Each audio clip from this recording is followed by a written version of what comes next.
What exactly is it that makes a high school basketball player so special that he vaults up the recruiting rankings? And what is it that coaches are looking for to help determine who they're going to go after and try to get on their team? We'll talk about it today. You are Locked On Tar Heels, your daily podcast on the UNC Tar Heels, part of the Locked On Podcast Network, your team every day. Hey there, it's Thursday, October 5th, 2023. Welcome into the Locked On Tar Heels podcast, the only daily North Carolina show out there. I'm your host, Isaac Shade, and joining me today is our guy, Coach Bill Robinson, the head coach of the Milligan University Buffaloes, getting ready for fall break coming up tomorrow. I am not jealous in any way. I'm just lying. I'm completely jealous. I want fall break, but it's coming soon. Folks, we want to thank you for making Locked On Tar Heels your first watch or listen of the day to get your team every single day. I want to remind you that if you want to be a bigger part of this community, you can come join our Discord. For those of you who know what Slack is, it's very similar to that, where you can just have all sorts of great conversations. The link to join is in the show notes. Come dive in. Coming up on the show today, we are going to talk about how success on campus can help breed success with other teams. You know that we're going to have story time with Coach Rob. It's going to be excellent as always. But first, as we've been talking about earlier in this week with Drake Powell continuing to just rocket up recruiting rankings, which has been wild to see, and had some good notes from some others. I'd mentioned trying to remember other players who had come up to that level. Somebody had mentioned to me John Henson or Nasir Little, great examples of that. Nas rose all the way to like third in that class, even ahead of Zion Williamson, if I remember correctly, which is crazy stuff. So thanks, folks, for reaching out with some of those. But I want to look at that kind of on the general level, and obviously Coach is going to have some great insight to that today. This idea of what is it that can make a recruit just rocket up or maybe even go the other way, fall down. We always hate to see that for young men, but the truth is if somebody's coming up, somebody else has to go down. So, Coach, before we get to the general level, let's talk about it with somebody like Drake Powell. When you see his rapid ascension over the last year and a half, what are the things that have potentially changed in his game or maybe his body that have allowed this level of rise for him? I think the tools have always been there. His body, obviously, his college body already. His athleticism is off the charts. So I think that's initially what pushed him to the top, towards the top of the list. What I think the rankers, they wanted to see his productivity. They wanted to see him play in the top tournaments against the top competition and put up numbers. And I think that's what really set him apart this summer when he started to put up the numbers he did, playing against the very best competition. I don't think the guys ahead of him got worse. He just rocketed up above them. It's no different than playing time with a team. That guy who's been a starter all of a sudden gets passed. He may not have gotten any worse, but that guy below him just rose up above. And I really think that's what Drake's done. So, because the talking point with Drake is that the defense has always been there, right? Like when he first committed to Carolina, it's like, man, this dude, Leaky Black, maybe 2.0. Somebody described him to me as like, if you could combine the athleticism of like a Theo Pinson and a Nasir Little, that's part of what you're getting with Drake, which is mind-boggling to think about. But like the type of numbers, for example, that he put up at Peach Jam this summer, it's that kind of thing that's solidifying him jumping the way he has. Right, and that's what they're looking for. And, that's what these guys do for a living. So they're really, really good at it. And it can be the difference between a spot or two or five spots can just be that ability to knock down a jumper or that ability to be able to make that extra decision in a positive way. It doesn't even necessarily have to be scoring numbers, but that little extra hustle plays where he takes his average, rebounds from 5 to 8 in a summer. Little things like that can just be the factor to push that guy just a little bit above that next guy. And rankings matter. I think that's one of the things and it's not just hey, we got a better class than you because we know that other school down the road seems to have a great class every year, but doesn't always, translate into wins. But I had an interesting talk with Mark Turgeon years ago when he was at Texas A&M, and he got a lot of heat from alums because it was all about the rankings in Texas and getting those kids to A&M. And he was judged by how many top 50 Texas kids he got. It wasn't even nationally, but just in Texas. And, his point was, I got a kid I really, really like that I think is going to help me win games. that's ranked 75th or 100th, but he was almost discouraged to recruit that kid because he wasn't in the top 50. And there's players that can help you win at the college level that are not going to necessarily be ranked. Wes Miller's a great example of that. A guy who helped him win games and made shots and was tough, and not necessarily going to be a top 50 ranked kid. And that, I mean, we've heard Hubert Davis talk some of that about himself with how Dean Smith talked to him about, like, hey, you're a great basketball player. You might not get that here in Chapel Hill, but he came and did. So, Coach, hearing that about Coach Turgeon, I love that anecdote. That's a great story. So put yourself in the shoes of a Mark Turgeon. Put yourselves in the shoes of a Hubert Davis. Rankings or not, like, if you see a kid that has the things you need to help your team win a basketball game, how do you help convince the rankings lookers, the people that are enamored by like 5 stars and, oh, the numbers are so great, but there's something you see in that kid that's 5th in the nation that makes you have pause or hesitation. Maybe it's a personality thing. I don't know what it is, but there's this kid that's 75th, like you were just saying, that's like, this is the dude we need because of how he helps our program move forward. How do you help sell that to people who just don't get it? Yeah, it's interesting because I'm teaching a coaching for character class right now. It's a fascinating class. And one of the conversations we had was talent versus character. And the number one factor in winning at any level, any sport, is talent. You have to have talent, but there's got to be a character component as well. Coach Peterson used to coach football at University of Washington, had a great article about kind of his philosophy of that. And he called them our kind of guys, where they saw film, and if a kid would wow them with their athleticism or wow them with their talent, that would get them interested. Then they had to find out about their character. Then they had to find out what really made this kid tick and whether they were our kind of guys. And I think that's what Hubert's looking for. He's looking for his type of guys that have obviously great talent, but they have that character component, that work ethic component, the ability to be part of a system and play together to maybe check that ego at the door, which is really hard to do, especially if you're trying to get to that next level. But I think that's the next factor. Talent, everybody needs that talent. But then you got to go in there and figure out. And sometimes you have to talk to the high school coach. Maybe it's the guidance counselor. Maybe it's the custodian that you need to go talk to and really dig and find out. Because if a custodian knows something about a kid, he's either really, really good or really, really bad. If he's in the middle, he won't know. But those are the people that really know what a kid is like. Let me put it to you this way, Coach, in very practical terms. Let's say to the eye test, you have a kid who, let's just say we were going off rankings, but it was legit. Like a kid who was 15th, but like top of the world kid, like from a personality and character standpoint. And you had a kid who was 1st in the nation, but you had questions about his character, how he might affect the locker room or things like that. Would you take somebody who was, marginally less talented, still a very skilled basketball player, but a little bit less talented? Would you take that with high character over best player in the world, but who's a turd? It depends on how much I want to sleep at night. Really what it comes down to. That's a great answer. But there's times when you got that. If he's 15th, he's still really talented. He's still going to be really good. You're going to win a lot of games with him. And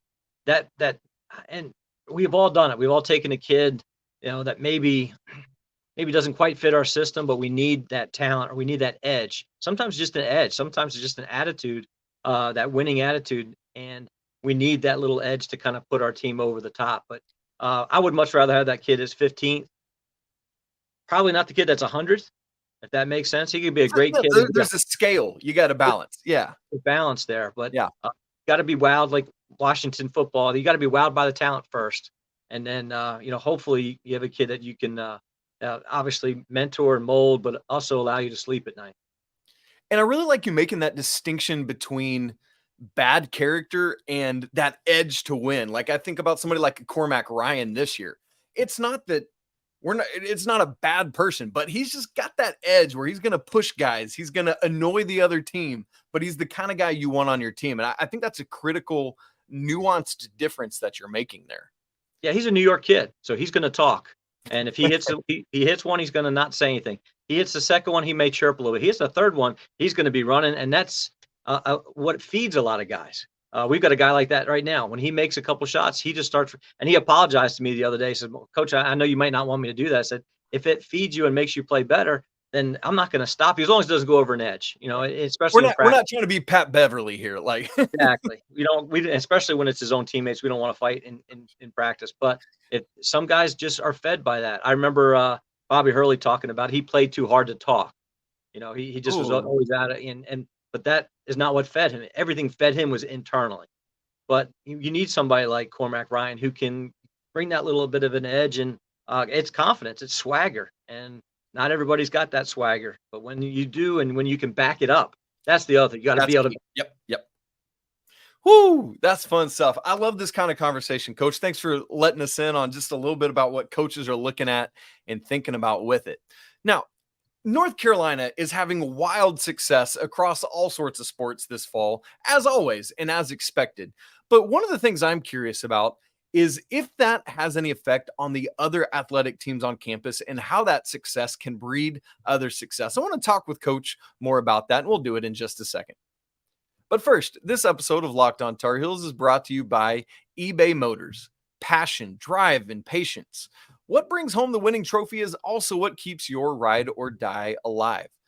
eBay Motors has everything you need to maintain your vehicle, level it up to peak performance.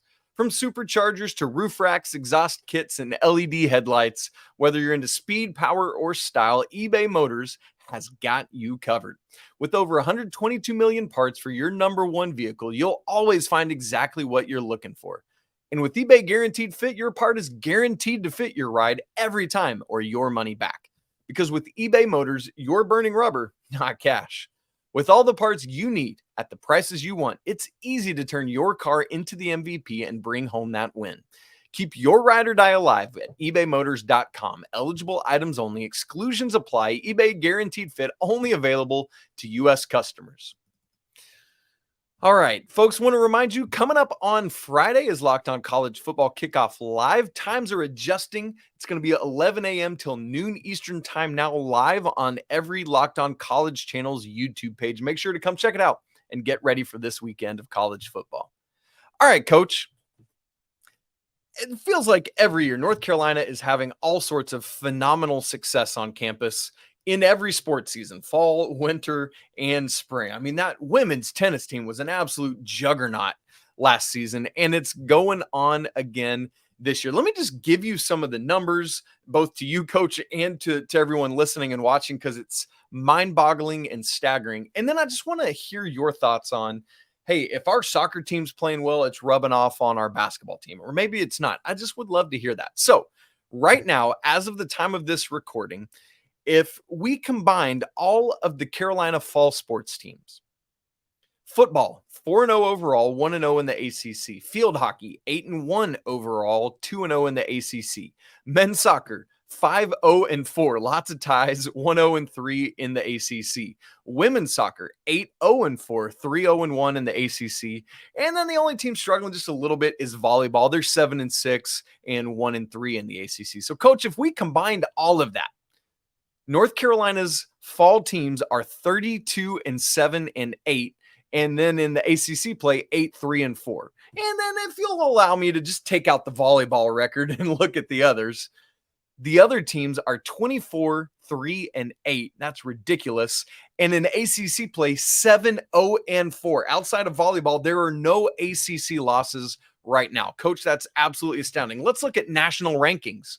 Football right now, 14th in the AP poll, 13th in the coaches poll. Field hockey, 2nd in the nation. Men's soccer, 13th in the nation. Women's soccer, 1st in the nation. Volleyball is not ranked, but men's cross country, 5th in the nation. Women's cross country, 21st in the nation.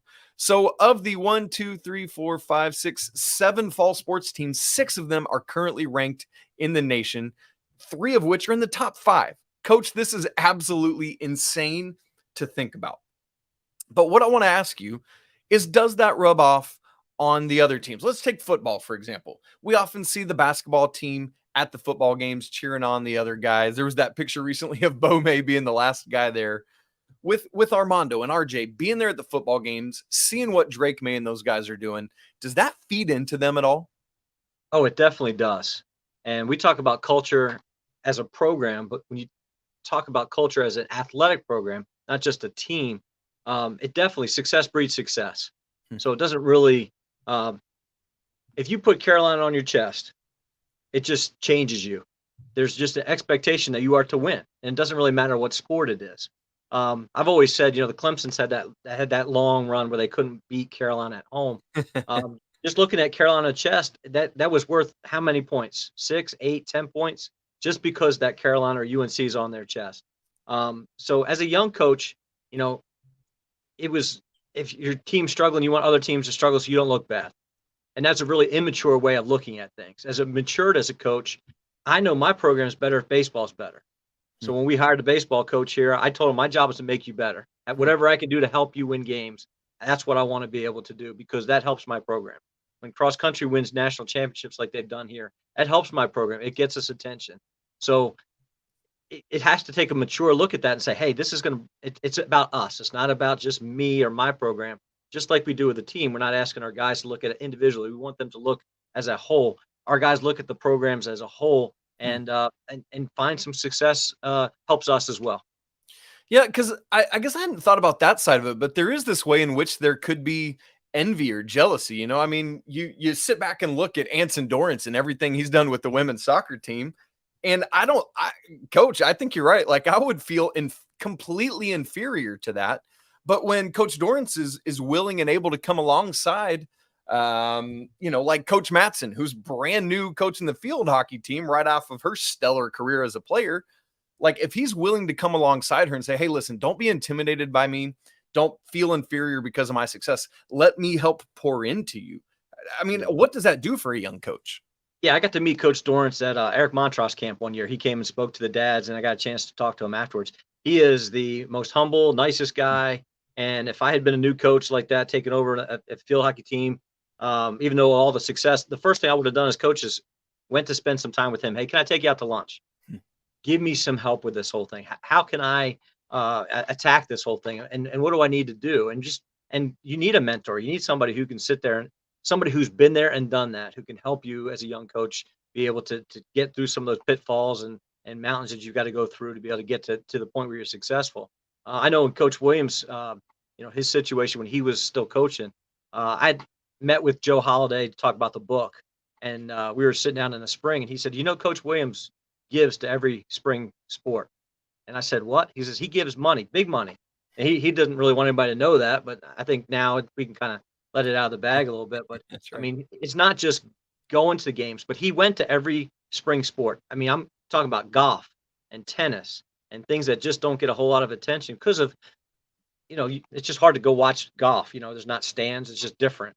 But he went to every event in the spring, and he would give money to every sport in the spring. So, I mean, he was showing not just his for him to have time to go see every sport. There's nothing more he could give financially that could be worth more than his time. Yeah. So he was just showing that support, and those teams knew that, he cared, and they want to be great because that's part of being at Carolina.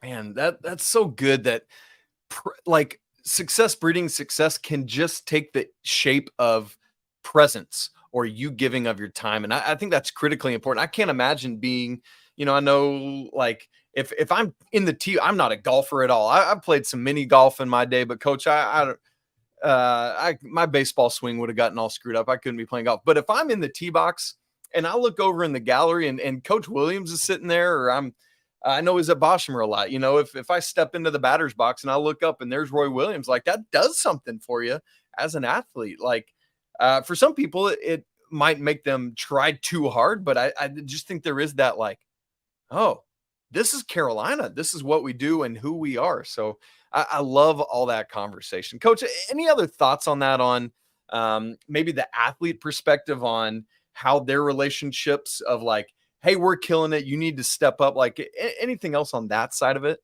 One of the cool things we experienced this fall, we actually took our guys down to the soccer game in full practice gear. I told them, hey, put on your outside running shoes. And they thought, oh no, we're in trouble. Coach is going to make us run. What happened? Who screwed up? And I was like, no, we're just going to run down the soccer field. I got a text from the AD saying, keep it up, your energy. The guys feel your energy. He was sitting over there by the bench. We were on the other side.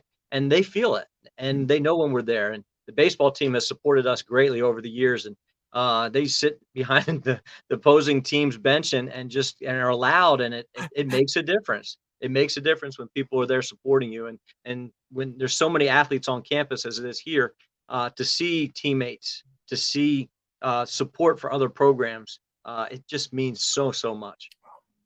Man, that's great. And for those of you listening, I think this is an important thing to remember too, is like just the presence of fans really is an important thing. And so, yes, I know a lot of us care so strongly about the men's basketball team or the football team, but man, if you ever have a chance, go support these other teams, because Carolina is full of incredible varsity athletes and athletic teams. And so make sure you find time to go support them and cheer them on. Coach Williams is setting a great example with that. No reason but to follow it. Well, we want to get into our favorite time of every conversation we have with Coach Rob, getting into story time with Coach Rob. Can't wait for another story today, coming up in just a second. All right, we are joined today by Coach Bill Robinson, the head coach of the Milligan University Buffaloes. I can't even talk about my alma mater correctly here today, Coach, who is a 2-decade staple of the Carolina summer basketball camp there in Chapel Hill, helping train up next generations of basketball players. Coach is in the midst of working on a book, shopping it around. We're working on if you're a publisher out there, get this book on your radar, because you need to get it out. Let's get this thing done for Coach. But Coach is so generously and willingly sharing stories from his book and experiences every week with us here on the show. And so, Coach, really excited to hear today's story. Take it away. This is a funny one. It's a long one, but we talk about the circle, the Carolina circle. And of course, Hubert came in and he was going to hire all Carolina guys that had played for Coach Smith or obviously Coach Williams. And that circle is really tight. It's hard to get in. And people say, oh, man, you must be in the circle. And I said, no, I'm always just outside the circle. And I had a situation in 2011 that visually showed me just outside the circle. But 2011 Final Four, there's a Kenny Chesney concert. Now, Kenny went to school right here, Johnson City. And he used to work at Ryan's with my son's mother-in-law. And he used to sing because he used to do the salad bar. And she would keep telling him, Kenny, please stop singing. You're no good. And now he's the Kenny Chesney. But Kenny Chesney was performing at the 2011 Final Four in Houston, and Coach Williams was backstage with him, had exchanged cell numbers with him, and I was out with Kurt Sinnott and his wife, and out walked Roy and Wanda, and he saw us standing there, so he came over to say hi. And Kurt played at Kansas, coached the JV when Coach Williams was out there. His wife wrote for the school newspaper. So she would interview him on a regular. So they had a really cool relationship, real good friendship. Well, there's a bunch of Kentucky fans who had lost the night before who all wanted to get pictures with, in their words, the greatest college coach out there. So he kept saying, we got to keep moving. We got to keep moving. Well, then Eric Hoots, who's on staff, Wes Miller came up. Apparently Marvin Williams was in town playing in the NBA, playing against the Rockets that weekend. So they were talking about tickets. And Coach Williams kept saying, we just got to keep moving. We got to keep moving. We can't stand still. We got to keep moving. Well, they walked over to the hotel that Coach and Wanda were staying at, and they literally made a circle. And I was just outside the circle. And I just stood there, and they were talking about tickets and talking about what they're going to do that weekend. And at the end of the conversation, Coach kind of looked through the circle at me and says, hey, Billy, keep him straight out there. I said, thanks, Coach, I will. And he went in a back entrance that I guess the VIP type people go. But it was the actual visual circle and me just outside. And I tell people that all the time. Now I feel like I've gotten closer to the circle, but I'm not a Carolina alum, and that's just part. So I'm in the camp circle, and I'm in the Eric Montross camp circle, and these guys are my friends. But when it comes down to the really that tight inner circle, it's just something that you have to be a member of, and I won't be. But that's just part of it. So I get those 2 weeks of summer where I feel like I'm part of the greatest basketball program in the country, and I value it, and I love that time. I cherish that time. But I'm always just a little bit outside that circle. Man, that's so hilarious. You have this whatever, like, psychological representation of this circle, and then that physical moment of like, oh no, quite literally, I'm on the outside looking in a little bit. It sounds like we need to create a Milligan circle, coach, and then we won't let the Carolina guys in. Exactly. Or, we could go get a master's or something at Chapel Hill, and then we will be official Carolina. There you go. Yep. That's a great story. Yes, Kenny Chesney, legend there in East Tennessee. And, man, great to have him as almost kind of a footnote, honestly, in that story, which is pretty funny there. So, Coach Rob, great story as always. Thanks so much for sharing it with us, and great insight on the recruiting side of things, and then that conversation about success on campus. Here we go, Coach. We're just a couple weeks away now, about 4.5 from tip-off. Can't wait to get there for Carolina, where we can start talking games. But also, we know your season's coming up as well. So, folks, make sure you check out that Milligan University schedule for some great NAIA basketball. You won't regret that. That wraps it up for today's episode of Locked On Tar Heels. We want to thank you so much for joining us. Coach and I love having these conversations. We hope that you enjoy them too. You can go follow the show on Twitter at Locked On Heels. Follow Coach at Coach Rob Buffs. You can follow me at Isaac Shade. If you want to have more conversation, you can email the show lockedontarheels@gmail.com, or as we said earlier, come join our Discord. You everydayers, we want to thank you for being with us. If you're brand new to the show, welcome in. Come make Locked On Tar Heels part of your everyday. Don't forget to subscribe on video and audio platforms. Smash the like button if you're watching, and we'd love to hear your comments on all of today's conversation. It's always a great day to be a Tar Heel. We'll be back with you tomorrow previewing the Syracuse game coming up this weekend. But until then, peace.